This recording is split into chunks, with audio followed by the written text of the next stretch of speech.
28 डिसेंबर काँग्रेस स्थापना दिनानिमित्त नागपूर येथे काँग्रेसच्या राष्ट्रीय नेत्या सोनियाजी गांधी, राहुलजी गांधी, प्रियंकाजी गांधी, महासचिव के.सी. वेणुगोपाल, महाराष्ट्र प्रदेश काँग्रेस कमिटीचे अध्यक्ष नानाभाऊ पटोले, माजी केंद्रीय गृहमंत्री सुशीलकुमारजी शिंदे, माजी उपमुख्यमंत्री, माजी खासदार, आमदार, सर्व ज्येष्ठ मंडळी यांच्या प्रमुख उपस्थितीत विशाल रॅली आणि भव्य जाहीर सभा आयोजित केली असून त्यासाठी सोलापुरातून हजारो कार्यकर्ते जाणार असून त्यांच्या नियोजनासाठी महाराष्ट्र प्रदेश काँग्रेस कमिटीच्या कार्याध्यक्ष आमदार प्रणितीताई शिंदे यांच्या प्रमुख उपस्थितीत सोलापूर शहर काँग्रेस कमिटीचे पदाधिकारी व कार्यकर्त्यांची महत्त्वाची बैठक काँग्रेस भवन येथे शहराध्यक्ष चेतनभाऊ नरोटे यांनी आयोजित केली होती। यावेळी विधिमंडळ अधिवेशनात सोलापूरचे विविध प्रश्न मांडल्याबद्दल आमदार प्रणितीताई शिंदे यांचा सत्कार करण्यात आला।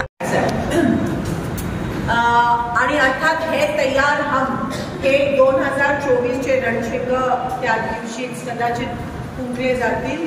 महागाई विरोधात, बेरोजगारी विरोधात 143 खासदारांना जे निलंबन केलं त्याच्या विरोधात, महिलांवर, 3 दलित अल्पसंख्याकांवर होणारे जे अत्याचार आहेत त्याच्या विरोधात, सर्वधर्म समभाव आणि लोकशाही टिकवण्यासाठी आणि अनेक असे लोकशाही टिकवण्याचे जे विषय ते खंबीर ठेवण्यासाठी ही रॅली 28 तारखेची आपल्यासाठी अतिशय महत्त्वाची असणार आहे।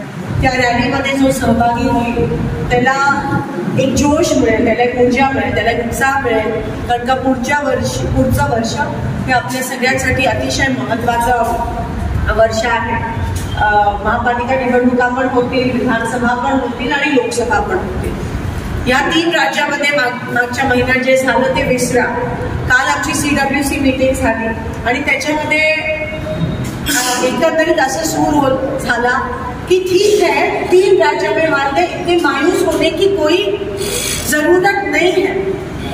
आधी पण आपण काही ठिकाणी हारलो आणि पुन्हा एकदा आपण जिंकतो आणि जेव्हा जिंकतो तेव्हा संघर्ष की जीत ज्यादा खूबसूरत होती है। आणि एक गोष्ट लक्षात घेणं गरजेचं आहे की या 3-4 राज्यांची निवडणूक ही मोदींसाठी खूप महत्त्वाची होती आणि म्हणून त्यांनी त्यांचा प्रतिष्ठेला लावून कोणत्याही हद्दीला जाऊन ते 5 राज्य जिंकणं खूप महत्त्वाचं होतं। म्हणून त्यांनी काहीतरी केलं, काय केलं, कसं केलं त्यावर मला आता चर्चा करायची नाहीये, कारण का आपण दुसऱ्या गोष्टीवर दोष न देता आपण सज्ज राहणं पण महत्त्वाचं, नाहीतर आपण दुसऱ्या गोष्टीवर दोष देऊ आणि आपण जर सज्ज राहिलो तर त्यात अर्थ नाही।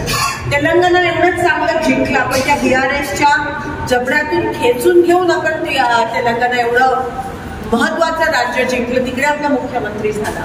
आणि तुमच्या माहितीसाठी या 3 राज्य जे आपण हारलो तिकडे आपली वोट शेअर जी आहे ती कमी झाली नाहीये। ताज्या बातम्या पाहण्यासाठी प्राईम महाराष्ट्र न्यूज चॅनलला सबस्क्राईब करा।